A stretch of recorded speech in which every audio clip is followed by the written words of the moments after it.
Welcome back to टेक्नोकोड्स। अगर आप C++ बिल्कुल जीरो से स्टार्ट कर रहे हो तो ये वीडियो बहुत इंपॉर्टेंट होने वाली है। लास्ट वीडियो में हमने C++ का इंट्रोडक्शन देखा था और आज के इस सेकंड वीडियो में सीखेंगे बेसिक कॉन्सेप्ट ऑफ C++। मैं हर एक कॉन्सेप्ट को रियल लाइफ एग्जांपल से समझाऊंगी और बिल्कुल इजी लैंग्वेज में समझाऊंगी। अगर किसी ने पिछला वीडियो नहीं देखा हो तो अभी जाकर देखो, तो वीडियो को एंड तक जरूर देखना। चलिए स्टार्ट करते हैं। तो आज के वीडियोस में मैं करूँगी ये वाले कॉन्सेप्ट्स को cover. Keywords, identifiers, data types, variable, constants, input and output in C++। तो चलिए शुरू करते हैं कीवर्ड्स से। कीवर्ड्स का सिंपल मतलब समझते हैं। तो कीवर्ड्स का सिंपल मतलब होता है ऐसे स्पेशल वर्ड जो C++ लैंग्वेज ने पहले से रिजर्व करके रखा होता है। So keywords are reserved words. It have special meaning in C++। इन कीवर्ड्स का एक फिक्स्ड मीनिंग और फिक्स्ड काम होता है, इसलिए हम अपनी मर्जी से इनका यूज नहीं कर सकते। Can not be used as a variable name. सबसे इंपॉर्टेंट बात यह है कि कीवर्ड्स को हम कभी भी वेरिएबल के नाम के लिए यूज नहीं कर सकते, क्योंकि कंपाइलर इन वर्ड्स को ऑलरेडी ही पहचानता है। तो because keywords are predefined by the language. So अब कीवर्ड को एक रियल लाइफ एग्जांपल से भी समझ लेते हैं, ताकि ये कॉन्सेप्ट आपको हमेशा याद रहे। आपने स्कूल या कॉलेज में देखा ही होगा कि कुछ सीट रिजर्व होती है, जैसे SC, ST और OBC, है ना। और क्योंकि वो सीट्स ऑलरेडी रिजर्व होती है, बिल्कुल इसी तरह C++ में कीवर्ड्स भी रिजर्व होते हैं, मतलब वो लैंग्वेज के लिए ऑलरेडी बुक्ड होते हैं, इसलिए हम उनको वेरिएबल नेम बना ही नहीं सकते। जैसे मैंने कहा था, can not used as a variable names. ठीक है। तो C++ में बहुत सारे कीवर्ड्स होते हैं, लेकिन कुछ कॉमन कीवर्ड्स जो आप स्टार्टिंग में यूज करोगे वो है इंट, फ्लोट, चार, double, if, else, for, while और रिटर्न जैसे कीवर्ड्स। जैसे कि इंट जो है हमारा, वो यूज होता है इंटीजर्स के लिए, और फ्लोट जो है वो डेसिमल वैल्यूज के लिए यूज होता है, और चार यूज होता है एक करैक्टर स्टोर करने के लिए। ऐसे हर एक कीवर्ड्स का अपना मीनिंग होता है, तो वो पहले ही रिजर्व हो, इसीलिए वो उसको उनको रिजर्व कहते हैं, क्योंकि इनका मीनिंग हम बदल नहीं सकते। तो चलिए अब हम समझते हैं नेक्स्ट कॉन्सेप्ट को। चलिए अब हम C++ का नेक्स्ट इंपॉर्टेंट कॉन्सेप्ट पढ़ने वाले हैं, जिसे हम आइडेंटिफायर्स कहते हैं। आइडेंटिफायर का सिंपल मतलब होता है नाम, यानी वो नाम जो हम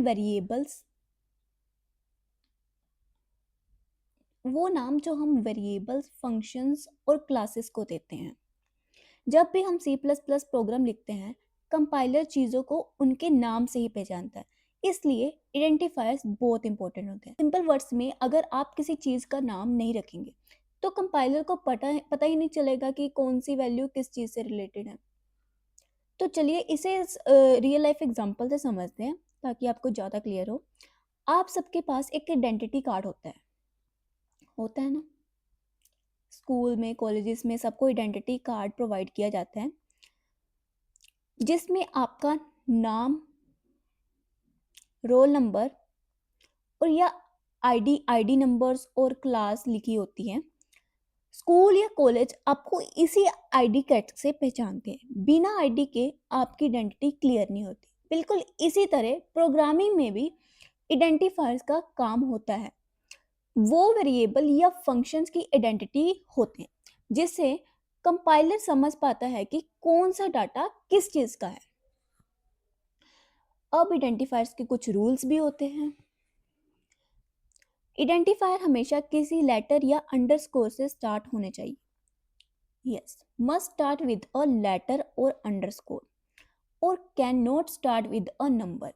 ये कभी भी नंबर से स्टार्ट नहीं होते। No spaces allowed. आइडेंटिफायर्स को जब हम डिक्लेयर करते हैं, इसमें कोई स्पेस नहीं आनी चाहिए। Can not use as a keyword, can not use keyword as identifiers.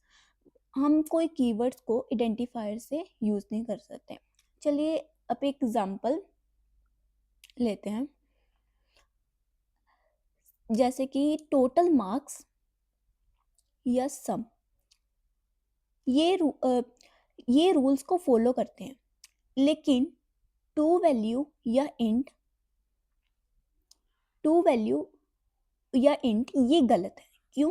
क्योंकि टू वैल्यू गलत है क्योंकि ये नंबर से स्टार्ट हो रहा है। इसी तरह इंट भी गलत है क्योंकि इंट जो है एक कीवर्ड है। इसलिए हमेशा ऐसा नाम चूज करो जो मीनिंगफुल हो और रूल्स के अकॉर्डिंग हो, ताकि कोड रीडेबल और एरर फ्री रहे। तो आइडेंटिफायर इसीलिए इंपॉर्टेंट होते हैं क्योंकि बिना प्रॉपर नाम के प्रोग्राम बिल्कुल कंफ्यूजिंग हो जाता है। अगर हर जगह रैंडम नेम्स लिखे हो तो ना प्रोग्राम को समझ आएगा और ना ही कंपाइलर को सही तरह से काम करने में आसानी होगी। अच्छे आइडेंटिफायर्स प्रोग्राम को रीडेबल बनाते हैं और डीबगिंग को भी इजी कर देते हैं। इसीलिए हमेशा क्लियर और मीनिंगफुल आइडेंटिफायर यूज करने चाहिए। अब हम C++ का बहुत ही इंपॉर्टेंट कंसेप्ट पढ़ने वाले हैं, जिसे हम कहते हैं डाटा टाइप्स। सो डाटा टाइप का सिंपल मतलब होता है कि हम वेरिएबल के अंदर किस टाइप का डाटा स्टोर कर रहे हैं। जब भी हम प्रोग्राम लिखते हैं, हमें पहले ही डिसाइड करना होता है कि डाटा नंबर होगा या डेसिमल होगा या करैक्टर होगा या टेक्स्ट होगा, और ये डिसीजन डाटा टाइप के थ्रू लिया जाता है। अगर हम गलत डाटा टाइप चूज करते हैं तो प्रोग्राम गलत आउटपुट दे सकता है या एरर दे सकता है। तो चलिए इसे रियल लाइफ एग्जांपल से भी समझ लेते हैं। तो अब डाटा टाइप्स को रियल लाइफ एग्जांपल से समझते हैं। लाइक सोचो, अगर हम पानी रखना हो तो हम बोतल यूज करते हैं। अगर बुक्स रखनी हो तो हम बॉक्स यूज करते हैं। अगर क्लोथ्स रखने हो तो हम बैग यूज करते हैं। क्या हम पानी को बैग में रख सकते हैं? नहीं ना। बिल्कुल इसी तरह प्रोग्रामिंग में भी हर टाइप के डाटा के लिए अलग अलग डाटा टाइप्स होते हैं, जो ये डिसाइड करते हैं कि कौन सा डाटा कहाँ स्टोर होगा। हम पानी को तो कोई बॉक्स में स्टोर नहीं कर सकते, या बॉक्स के जो बुक्स है उसे बोतल में नहीं स्टोर कर सकते। तो इसी तरह प्रोग्रामिंग में भी हर टाइप के डाटा के लिए अलग अलग डाटा टाइप्स होते हैं, जो ये डिसाइड करते हैं कि कौन सा डाटा कहाँ स्टोर होगा। तो सबसे पहले हम ये चार्ट को देख लेते हैं। इसमें है इंट डाटा टाइप। सबसे पहले हम देखते हैं इंट डाटा टाइप को। तो इंट का यूज तब होता है जब हमने होल नंबर स्टोर करने होते हैं, जिसमें कोई डेसिमल वैल्यू नहीं होती, जैसे एज, रोल नंबर या टोटल स्टूडेंट्स। ये सब वैल्यूज नॉर्मली पूरे नंबर होते हैं। Like age is equal to 20, ये पूरे नंबर होते हैं। इसलिए जब भी आपको ऐसा नंबर स्टोर करना हो जिसमें पॉइंट नहीं हो, तब आप इंट डाटा टाइप का यूज करते हैं।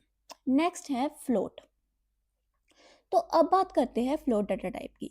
फ्लोट का यूज तब होता है जब नंबर के साथ डेसिमल वैल्यू भी हो, जैसे परसेंटेज, प्राइस, किसी चीज का प्राइस। इन सब में डेसिमल आ सकता है। अगर हम फ्लोट की जगह इंट यूज करेंगे तो डेसिमल पार्ट लॉस्ट हो जाएगा। इसलिए डेसिमल वैल्यूज के लिए हमेशा फ्लोट डाटा टाइप यूज करना चाहिए। डबल भी एक फ्लोट की तरह होता है, बस इसमें डबल प्रिसीजन होती है, पीछे पॉइंट के नंबर डबल हो जाते हैं। ऐसा डाटा स्टोर करना हो तो हमें double double data type use करना चाहिए। और नेक्स्ट हम बात करते हैं चार डाटा टाइप की।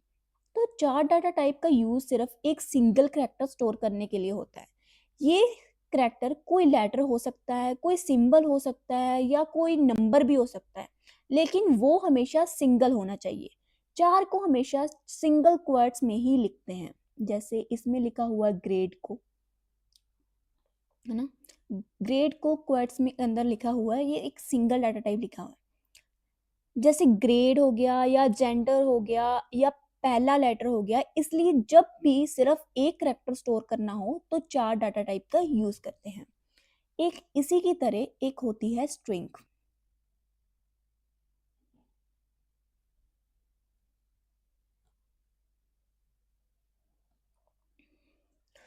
तो जब हमें एक से ज़्यादा करैक्टर या कंप्लीट टेक्स्ट स्टोर करना हो, जैसे किसी का नाम या स्टूडेंट का नाम, टीचर का नाम, स्कूल का नाम, जब भी कम हमने ऐसा ऐसे ऐसे करैक्टर मल्टीपल करैक्टर्स यूज़ करने हो, मल्टीपल करैक्टर्स,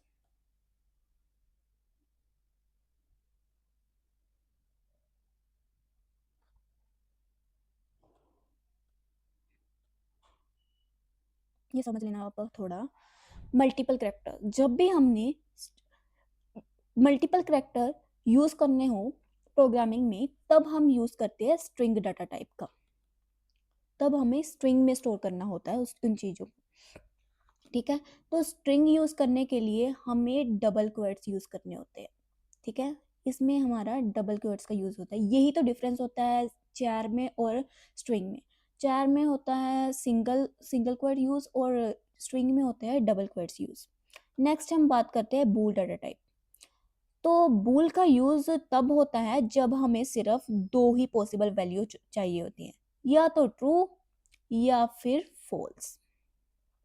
जैसे स्टूडेंट पास है या फेल है, लाइट ऑन है या ऑफ है। इस टाइप के डिसीजन मेकिंग के लिए बूल डाटा टाइप यूज होते हैं। इस डाटा टाइप का यूज मोस्टली कंडीशंस और लॉजिकल चेकिंग के लिए टाइम ही होता है। तो ये थे हमारे कुछ डाटा टाइप्स। अगले कॉन्सेप्ट में हम समझने जा रहे हैं वेरिएबल। तो अब हम सी प्लस प्लस का एक और बहुत इंपॉर्टेंट कॉन्सेप्ट पढ़ने वाले हैं, जिसका नाम है वेरिएबल्स। तो वेरिएबल्स का सिंपल मतलब होता है एक कंटेनर, या फिर हम कह सकते हैं एक डब्बा ना। Container, variable is a container to store data, जिसके अंदर हम डाटा स्टोर करते हैं। जब प्रोग्राम रन होता है तो वेरिएबल के अंदर रखी हुई वैल्यू चेंज हो सकती है इसमें, इसीलिए इसे वेरिएबल कहा जाता है। अगर वेरिएबल्स ना होते तो हम डाटा को स्टोर ही नहीं कर पाते और प्रोग्राम का कोई प्रैक्टिकल यूज ही नहीं होता। तो वेरिएबल जो है वैल्यूज चेंज कर सकते हैं।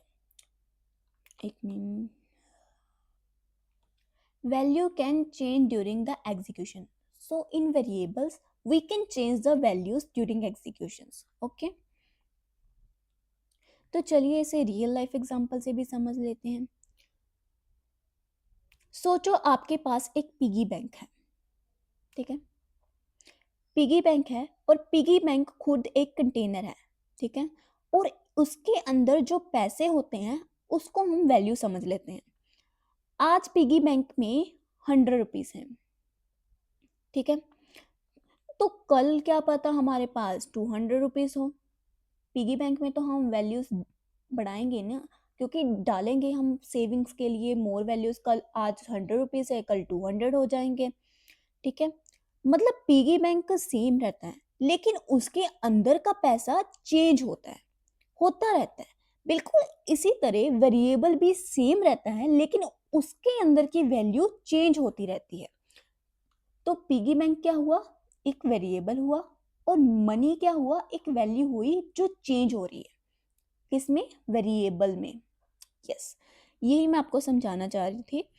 तो अब इस कॉन्सेप्ट को एक और रियल लाइफ एग्जांपल से समझ लेते हैं।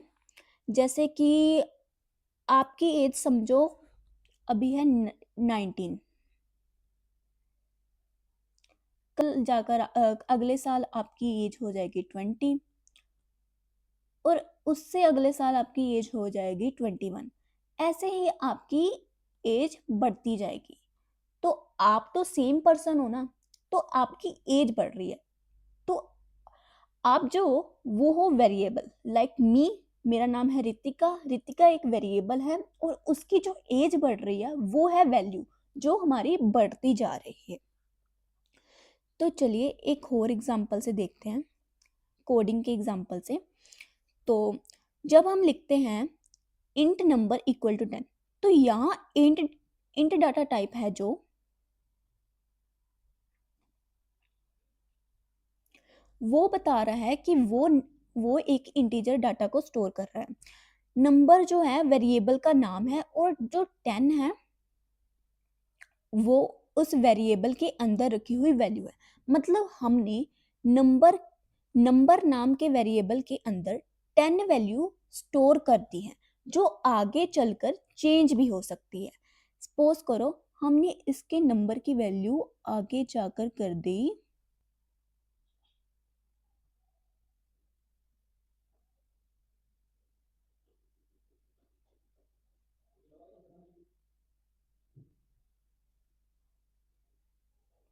Number equal to 20।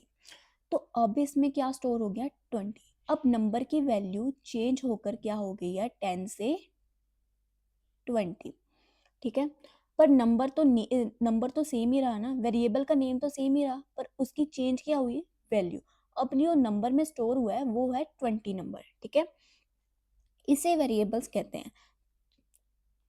तो चलो अब इसका ही एक उल्टा उल्टा कॉन्सेप्ट है जिसे हम कांस्टेंट कहते हैं। कांस्टेंट्स,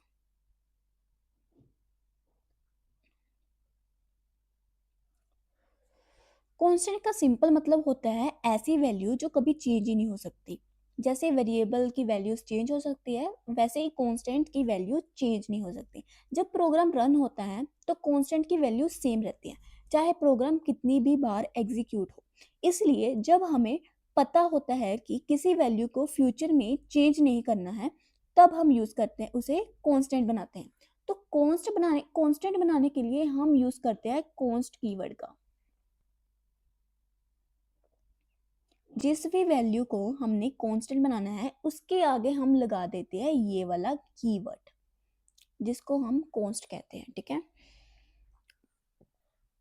तो कांस्टेंट को रियल लाइफ एग्जांपल से समझते हैं। सोचो आपकी डेट ऑफ बर्थ क्या कभी चेंज हो सकती है? नहीं। आपकी एज चेंज होती है? यस। आपकी एज चेंज हो सकती है लेकिन आपकी डेट ऑफ बर्थ हमेशा सेम रहती है। इसी तरह रियल लाइफ में कुछ चीज़ें फिक्स्ड होती हैं, जैसे एक सर्कल का पीआई वैल्यू। सबको पीआई वैल्यू तो पता ही होगी ना। सर्कल की पीआई वैल्यू होती है 3.14।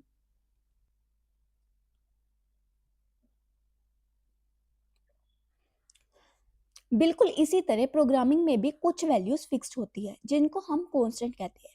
तो कुछ वैल्यूज को फिक्स रखने के लिए हम यूज करते हैं कांस्ट कीवर्ड का। ओके, तो जो भी वैल्यू को हमने फिक्स रखना है या हमने उसके प्रोग्राम के ड्यूरिंग रन करने के ड्यूरिंग हम उसको चेंज नहीं करना चाहते हैं, तो उसके लिए हम उसके आगे लगा देंगे कांस्ट कीवर्ड। ठीक है, तो ये था हमारा वेरिएबल्स का कॉन्सेप्ट। तो चलिए अब हम सी प्लस प्लस का अगला प्रैक्टिकल कॉन्सेप्ट पढ़ने वाले हैं जिसे हम इनपुट और आउटपुट कहते हैं। इनपुट का मतलब होता है यूजर से डाटा लेना और आउटपुट का मतलब होता है प्रोग्राम का रिजल्ट स्क्रीन पर दिखाना। अगर प्रोग्राम इनपुट और आउटपुट यूज नहीं करेगा तो यूजर और प्रोग्राम के बीच तो कोई इंटरेक्शन ही नहीं होगा। तो सी प्लस प्लस में यूजर से इनपुट लेने के लिए हम सी इन का यूज करते हैं। किसका यूज करते हैं? सी इन का। ठीक है, जब यूजर कीवर्ड से कोई वैल्यू टाइप करता है तो सी इन उस वैल्यू को रीड करके वेरिएबल के अंदर स्टोर कर देती है। सी इन क्या करता है? इसमें वैल्यू स्टोर कर देता है रीड कर कर। ठीक है, तो इस प्रोसेस में ये जो ऑपरेटर है इसका यूज होता है जो डाटा को यूजर से वेरिएबल के अंदर ले जाता है। सिंपल वर्ड्स में मैं कहूँ तो सी इन प्रोग्राम एक तरह का सुनने का काम करता है। चलिए अब आउटपुट को समझते हैं। सो आउटपुट दिखाने के लिए सी प्लस प्लस में हम सी आउट का यूज करते हैं। सी आउट का यूज करते हैं। तो जब हमें कोई मैसेज वैल्यू या रिजल्ट स्क्रीन पर शो करना होता है तब सी आउट का यूज होता है। इसमें ये वाला ऑपरेटर यूज होता है, मतलब कि बाहर की तरफ एरोस यूज होते हैं। ऑपरेटर यूज होता है जो डाटा को प्रोग्राम से स्क्रीन की तरफ भेजता है। मतलब सी आउट प्रोग्राम को बोलने का काम करते हैं। सी इन क्या कर रहा है? सुनने का काम। और आउटपुट जो सी आउट है वो करता है बोलने का काम। ठीक है, तो जो अब सी एन सुनने का काम इसलिए करता है क्योंकि वो यूजर से ले रहा है, वो ले रहा है डाटा, और सी आउट क्या कर रहा है? प्रिंट कर रहा है। तो अब इसके एरोज़ को ध्यान से लिखना ताकि आगे जाकर मिस्टेक्स ना हो, ठीक है? ये सी आउट के लिए यूज़ होगा और ये होगा सी इन के लिए यूज़, ठीक है? इस एरोज़ को अगर गलत लिख दोगे तो एरर आ जाएगा। तो अब हम एक simple C plus plus program लिखने वाले हैं वी एस कोड में। अब हम एक simple C plus plus program लिखने वाले हैं जिसमें हम डाटा टाइप्स, वेरिएबल्स, इनपुट और आउटपुट सब कुछ एक साथ यूज़ करेंगे। सबसे पहले हम हेडर फाइल इंक्लूड कर लेते हैं इसमें, hashtag include iostream C plus plus की header file, then using namespace STD, जैसे मैंने बताया था ताकि हमें एसटीडी दोबारा दोबारा ना लिखना पड़े, तो हम इसमें यूज़ कर लेते हैं। देन हम डिक्लेयर कर लेते हैं इंट मेन फंक्शन जिसमें हमारा कोड लिखा जाएगा। तो इंट मेन फंक्शन तो हम ले, उसके बाद मैं फंक्शन में लिखूँगी कुछ वेरिएबल्स, जैसे कि स्ट्रिंग ले लेती हूँ, स्ट्रिंग नेम, इंट एज ले लेते हैं, ये वेरिएबल्स कुछ ले लिए और इसमें हम डाटा एंटर करवाएंगे। सबसे पहले सी आउट कर लेते हैं, प्रिंट करेंगे एंटर योर नेम, ये हमारे कंपाइलर में शो करेगा ताकि हम अपना नेम एंटर कर सकें।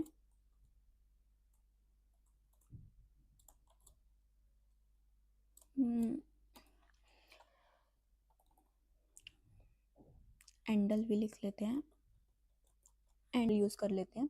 देन हम एक सी इन कर कर नेम इसमें यूज़र से ले लेंगे, ठीक है? देन सी आउट करेंगे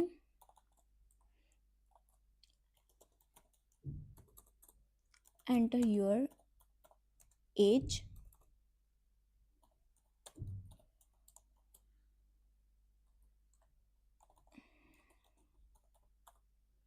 सी इन करेंगे यूज़र से हम ले लेंगे एज, ठीक है?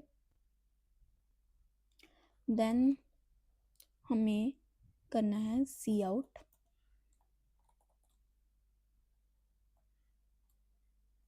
एक लिख देंगे यहाँ पर नेम,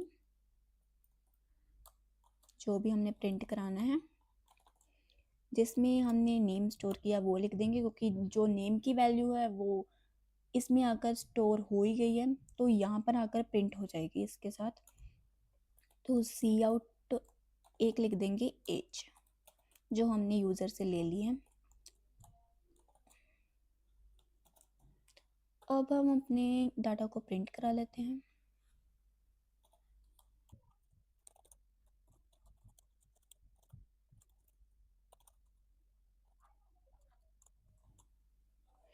अब नेम प्रिंट करा लेंगे, एंटर योर नेम। अब ये नेम पूछ रहा है, जैसे मैंने नेम लिया था स्ट्रिंग का, जैसे रितिका प्रिंट करा लेंगे। और एक एज पूछ रहा है, 20 लिख देते हैं। तो ये हमारा आ गया नेम और इधर में आ गया हमारी एज, ठीक है? तो ऐसे इस प्रोग्राम से आपको क्लियरली समझ आ जाएगा कि इनपुट कैसे लिया जाता है और आउटपुट कैसे दिखाया जाता है। तो चलिए गाइस, यहीं पर अपनी वीडियो को एंड करते हैं। अगर आज का छोटा सा प्रोग्राम आपको समझ आ गया है तो समझ लो कि आप C++ का स्ट्रॉन्ग बेस बना रहे हो। छोटे प्रोग्राम से ही अच्छे प्रोग्रामर्स बनते हैं। प्रैक्टिस करते रहो, मिस्टेक से घबराना नहीं। और वीडियो हेल्पफुल लगा तो लाइक करो, चैनल को सब्सक्राइब करो और अपने डाउट्स कमेंट सेक्शन में लिखो। मिलते हैं नेक्स्ट वीडियो में एक नए टॉपिक के साथ। Till then keep learning and keep coding. Thank you guys, bye.